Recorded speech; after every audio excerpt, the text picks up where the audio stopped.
James Tibbs. We're going to get a lot into baseball, but first, I want to know what James Tibbs is all about right now. It could be a song, it could be an artist, it could be a restaurant, book, a life hack. I know for me right now, I'm really into those Olipop drinks. I'm like Yep. obsessed with them. I have to get one every time I see one. What are you all about right now? Yeah, so a couple things I would say. I'm all so artists right now, and songs. That's Who I Praise by Brandon Lake just came out. I think that's the song. It's been super good. Really enjoyed listening to that. I definitely am a Cody Johnson guy at heart. Love his music. Went to his concert a month ago. He's been all over my playlist recently. Know he loves the Lord and has shared the Lord. He got to share the Lord at his concert a couple months ago, so really big fan of him.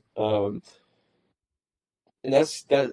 Those two, as far as music is concerned, my big thing, my big snack right now is the cheese Ritz cracker Okay. sandwich. Don't know why.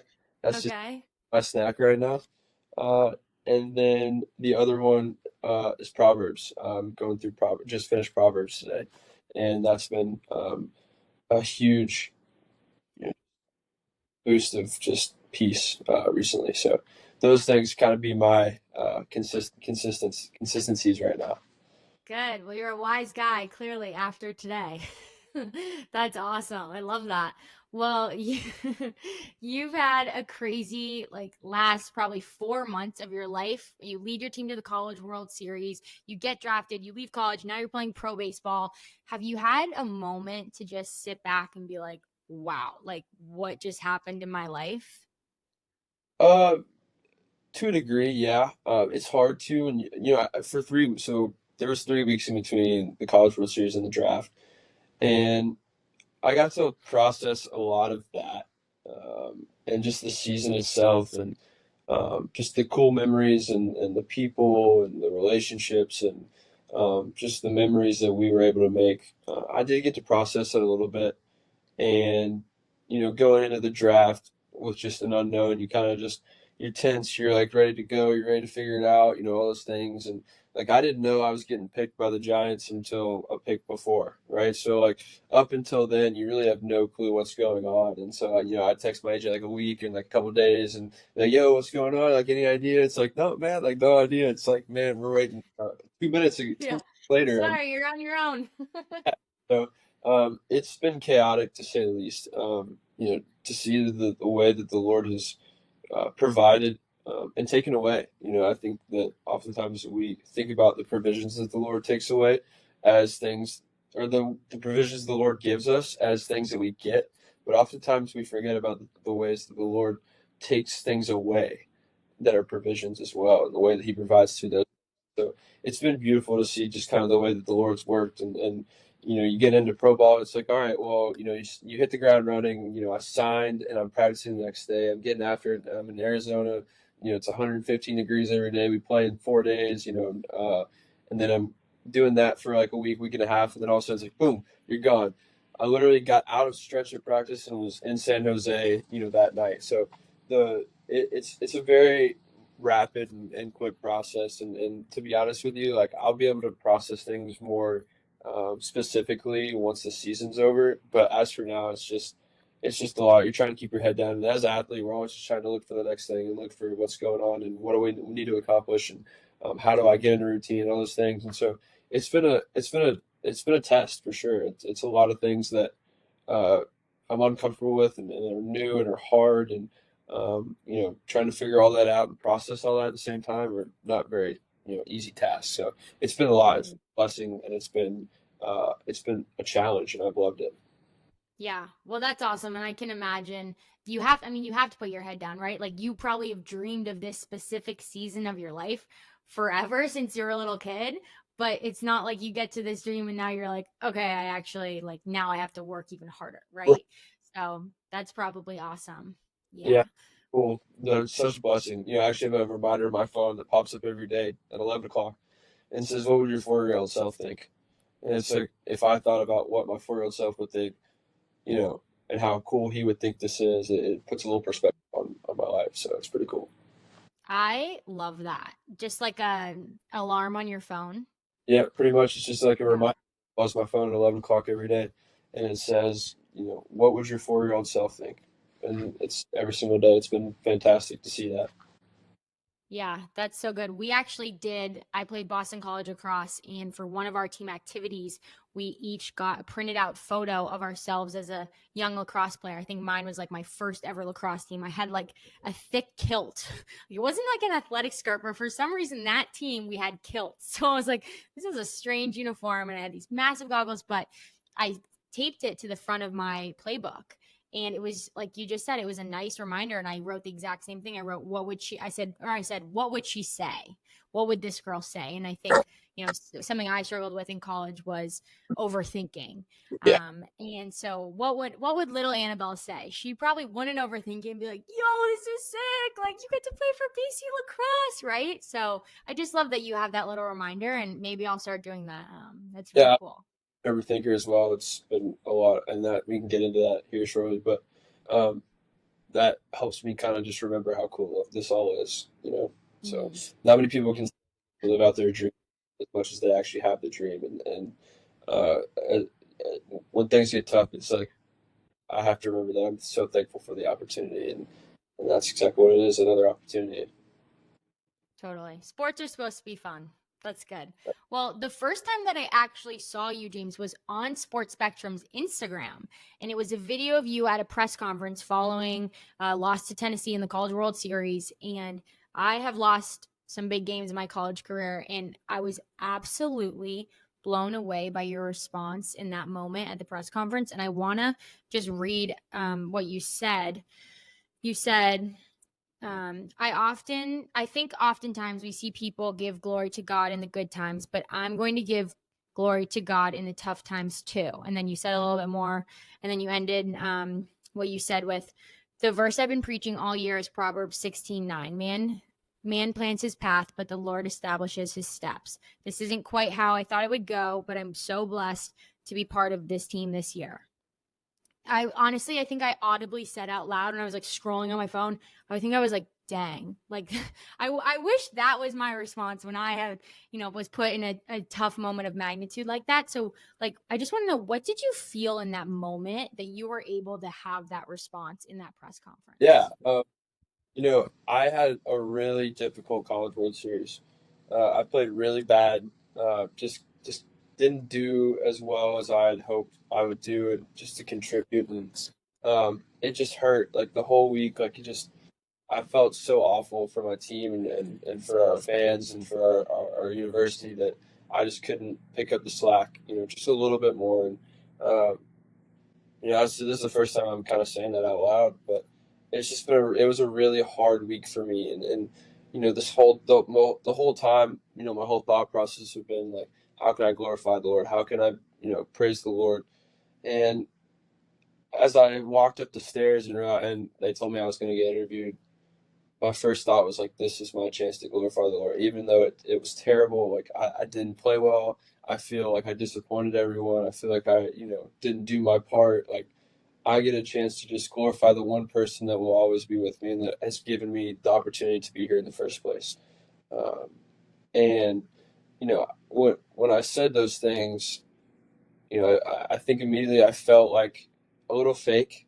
Um, I think oftentimes, not that my faith is fake or anything is fake about me. It's just like I don't feel like I deserve to be up there and to say those things and to glorify the Lord and to give Him those praises. And um, because I fall short, and losing and glorifying the Lord are extremely hard to do.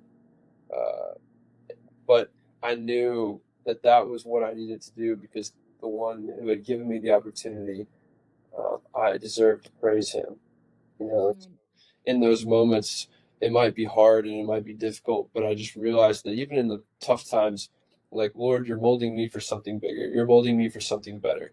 And throughout it, the, when life is hard, when things are hard, it helped me realize that, like, even in the midst of those things, it's like, Lord, I praise your name for you have given me these things and you have glorified, the path that you have given me, and I trust that regardless of what it is, that you will be, you know, you will be seen through that path. And so that was kind of a lot of my thoughts, going into it and after it. Praise God for the opportunity. I just can't thank Him enough for what He's given me in the short time of being in college and hereafter. Hmm. Well, that was amazing, and I think the reason that you might have felt that, not hesitation, but felt like, oh, like why am why does it feel fake to give God the glory in this moment of loss, is probably because the world says that like what you should be giving glory to is like a win, right? And so the world would tell you, and how the culture that we live in is that's the only win in this situation. And as athletes, like you're playing the top level that you could possibly play in, right? Like you're in the College World Series.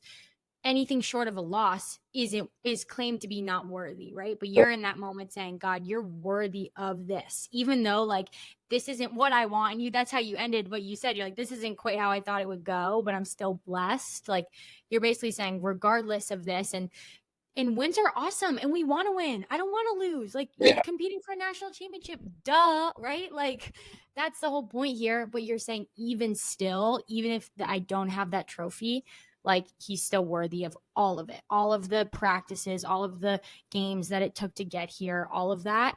And so I love that you said that. And then just going off of that, Proverbs 16:9, like when did that become something that you started preaching, or really just why? yeah, it's funny. I don't necessarily remember if somebody had sent it to me or if I had seen that like either on TikTok or Instagram or something like that. But it happened like midway through the year, and just with the pressure of the season and like how good we were and how I wanted to win and life, and school and graduation and the draft, like all those things, like I finally just realized like I'm stressing so much about these things. Like my first initiation should be to glorify the Lord and to give these to the Lord. Say, Lord, like, here it is. Like, I worship you. I give you these things, knowing that you will provide, when the time is right. And so I started kind of working with that and started kind of like walking with that a little bit and just trying to remind myself that even in the midst of everything that's going on, um, the chaos of life itself, just Lord, you will establish whatever it is that you need to establish. And that's just been the biggest just peace that I could have in the moments of the chaos that life brings. Mm, that's good. Sometimes I see things on TikTok too that you never think you're gonna find something, of God on TikTok. You're like, oh, that was awesome. I think I found some awesome new songs. There's some young Christian artists on there. That's good. Yeah, it's pretty cool. Sometimes it pops up when you least expect it. It's nice. Right. We got to get on Jesus TikTok. Sometimes we can get the algorithm there. That's Right. good. Well, James, we know a little bit about you, but what should we know about the first Tibbs and the second Tibbs? Because you're James Tibbs the third. Yeah. First tips and second tips. So Gino is my grandfather, Papa, and he uh, he grew up in Dalton, Georgia, and on a farm, and uh, you know they grew up pretty poor, and he worked his butt off his whole life to provide for his family and my aunts and my dad, and um, you know he came to know Christ through my aunt's um, what's it called, camp in the summer. And so he came to know Christ through that, and as did their whole family, or did their whole family. And um, Papa was just the biggest inspiration. Him and Nana both, like just the way they loved the Lord. And Papa went on countless mission trips throughout the world and throughout the states, and just brought Jesus to so many places. And Dad is he's my hero. Like he taught me everything I know about life and about how to go about it, and how to love the Lord in the process, and how to rely on the Lord. And he gave me a lot of tough love when it was needed, and he shared a lot of amazing moments too. And both of those men just had such an impact on me, and just the way that I grew up, and how I just learned the ways of life through the way that they walked. And so they're huge blessings for me. Papa's 89 years old, maybe 90 years old now. I can't remember which. And Give uh, him the year. Give it to him. Oh yeah, it's 1938 or something like that. But yeah, he's like 90 years old and 1934, I think. Yeah, or 1944. Anyway, they're just great human He beings. probably doesn't want his age out. Right. So- But we're just so I'm just so proud that I get to represent those two people. They've just been such blessings to me, and I'm so thankful for that. I'm so thankful for that. I can never thank them enough for what they've got to do, for me, and just the inspiration they've been for me. So And you get to have, a part of them on your jersey, right? Like that's so cool. yeah, So that's how, why I do it. Yeah, what'd you say? that's exactly why I do it. Yeah, it's awesome. So what role has your family played, would you say, in your baseball career? Yeah, I mean, my both my parents just were huge, in that journey. Like my dad was coach. He coached me from 4 to, I guess, like 12, 13, and he's been still a great coach for me in my swing throughout my career. And we had a lot of tough love growing up and a lot of arguments, but like we've come to just really work well together and understand what's going on. Mama was my biggest cheerleader and always has been, always will be. And if you ever have been to a game, whether that be in Tallahassee or Pope High School growing up, or even, in travel ball growing up, you could always hear her. You always knew where she was, and she was always yelling all things. In all things, it's just a reliance of the Lord and just remembering who and has given you the opportunity. And so while I know Philippians 4:13 isn't like you can just do all things, but it is like Christ that will give you Hmm. strength to continue on whatever that may be, and whatever path of life you have. And so, both of them were sacrificed so much for my sister and I, who plays lacrosse at BCU, and just the way they just were so selfless and just gave us everything that they could possibly give us to help us get an opportunity in our careers, and wouldn't be here without them. And you're saying she's yelling all things. Can you hear her say that Yeah, from the so field? Yeah, so we played in Tallahassee. We played in the College World Series, and we played in front of 6, 7, 8,000 in Tallahassee, and we played in front of 30 or 40,000 in the College World Series. And the only two audible voices I could ever hear are my mom and my dad, and No way. my sister. So I could hear those voices. Like my brain has blocked everything out, but I can hear those voices very vividly in my head as I'm going to hit. It's pretty cool. I've never heard anyone say that before. That is so cool. Yeah, it's super cool. I don't know why that happens or how it happens, but like I guess over the years you just recognize voices in the crowds, and so there's very few that I recognize, but those three are ones that I can recognize pretty immediately. Wow. I don't know baseball, I don't think you guys have headsets, but if it was a sport with headset, clearly you get your mom or your dad on there. That's That's right, awesome. I love that. That is so cool. And hopefully your mom will be able to still yell all things for your next baseball pursuits no in the doubt. pros. Will That's respond awesome. or not. There's no question about that. So good. Well, growing up playing baseball from a young age, is there a memory that you have when you think back on your baseball career and you're like, oh, like maybe it was when you were really little and you smile every time you think about that memory? Oh man, yeah, I think the one that pops in my head. We had a home run derby, and I don't remember what tournament it was when I was growing up. Uh, and I ended up winning the home run derby. And there was a big field behind uh, the field we were hitting on, and it was up on a hill, where I played at East Cobb growing up, and they had a game going on. I think they had a game going on, but either way, I was just hitting home runs and hitting them onto the field and hitting them onto the field. Multiple home runs, plural. That's casual. That's said Right. very casually. Yeah. So it was super cool, and like my dad pitched to me, and like I remember just how fun that was. And there's a picture of me hugging my mom after I won, and I actually post that picture for her birthday every year because it's my favorite picture I've ever taken with her.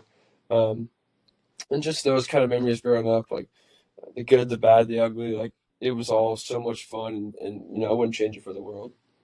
That's awesome. I would love to see that photo, so I'm gonna have to go back or watch whenever you post your mom's birthday. Yes. When's her birthday? What day should I log on to the gram? This happened. It was July 30th. So she just had her birthday 2 weeks ago.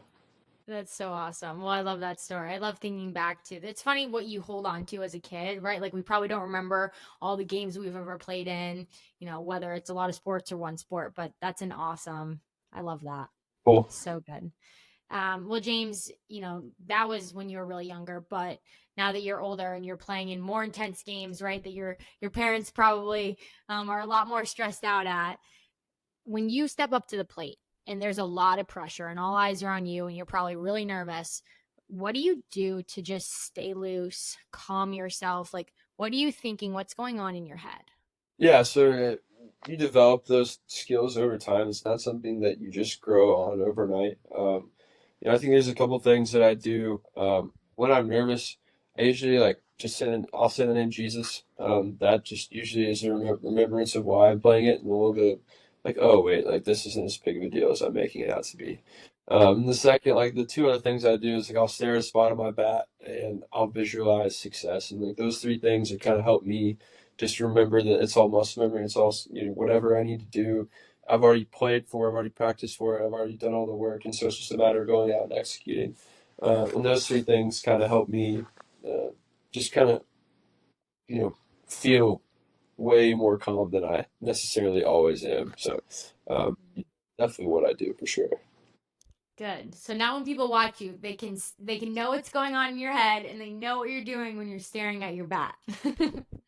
Exactly right. That's good. That's good. Well, you just finished college, so maybe you can speak a little bit about, your experience. And I know for me, being at college, you're away from home, your sport is literally your job.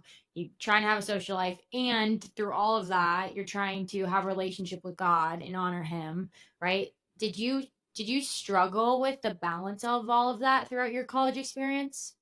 Yeah, I think it's an interesting point, or an interesting question because yeah, I think I did. You know, and we can kind of walk through this a little bit in depth. But the thing is, like, you get very comfortable in college, and when you get comfortable, you tend to just kind of do things the same way or forget things, or you just feel natural, right? And so there was points in my college, life where it was like, oh well, I'm comfortable now, I get it, like I'm fine, like and I'd forget Jesus, or I would stop reading, or I'd stop praying, or I'd stop doing this or this or this, and um, you know, it, throughout my college career, there's always things or instances or circumstances or experiences that would happen that would immediately click back like, hey, I'm still here. I'm still walking. Like I'm still with you. And not that, I would say that I kind of lost my faith. I don't think that's the case at all, but I just got complacent. Um, and uh, the reality is like the Lord wants all of you. He wants a surrender. He wants a complete and total picture of you and everything that you do and everything that you are. And getting into pro ball really taught me that. Even I've been here for a month, but like the way just that the Lord has spoken to me through this month of chaos and like uncomfort and being uncomfortable and unknowns and circumstances that I've never been through before. It's just shown me that like God is with me, and God is asking for those things, and I think that's part of why I am where I am, because the Lord wanted a complete and total surrender. And I'm going to read this because this is kind of what me and my buddy Danny talked about a while back. But it says the rain came and the streams rose and the winds blew and beat against the house, yet it did not fall because the foundation was on rock. And that's in Matthew 7. And the reason that I say that is like in life, like we're gonna experience a lot of different things and a lot of circumstances and a lot of hard and difficult trials and a lot of good. But the reality is when your foundation is built upon Jesus, everything becomes a little bit easier. Not that it's going to always be easy, not that it's always going to be fun or exciting or whatever you want. Like college, I feel like is kind of a lucid dream, and the fact that it's so much fun and you're with your people and like you're comfortable for an extended period of time, and all of a sudden it's like boom, real world. Okay, figure it out. And so that's Boom, real. Hey, I'm feeling it. I'm in the real world too. like hard. It is literally boom, real world. Okay. Just want to say that. That's good. Yeah, and it's so hard and like just so much stress that goes within that, and the anxieties of like, okay, well, I got a job, I got to figure it out. And the other verse that comes to my head is Matthew 11, and it's come to me, all you who are weary, and I will give you rest. For my burden is easy and my yoke is light, and uh, like Jesus is the only thing that I can hold on to. He's the only constant. He's the only consistent thing that I have in my life. Everything's good. Everything changes. Everything is different. Everything, routine is different. People are different. Place is different. But it's like, hey, like I'm here for you. Like I'm waiting for you to come to me. Like that's all I want is a relationship with you. And that's what I've been able to learn. Just the surrender of like, God, I can't do this on my own. Like I'm incapable. I'm not strong. My anxiety is too much, or there's too much difficulty. Like, it's like, no, like just forget about it. Like just remember me. I am the only way that you're going to get through it. And so it's been a huge uh, lesson for me, because going from comfortable to uncomfortable, I'm not very good at being, or I'm not very good with being not okay. Right. The way I put it is like, I wrote this down in my journal a couple weeks ago. It's okay to not be okay, and I have to learn how to do that. And the only Mm. way you can do that is through Jesus. And uh, I feel like sometimes you don't really understand that until you go through it. But praise God, I'm so thankful for it, because it's making me a stronger person, in my relationship with the Lord. That's so good. And like you said, if you didn't go through it, then you probably wouldn't have that perspective, right?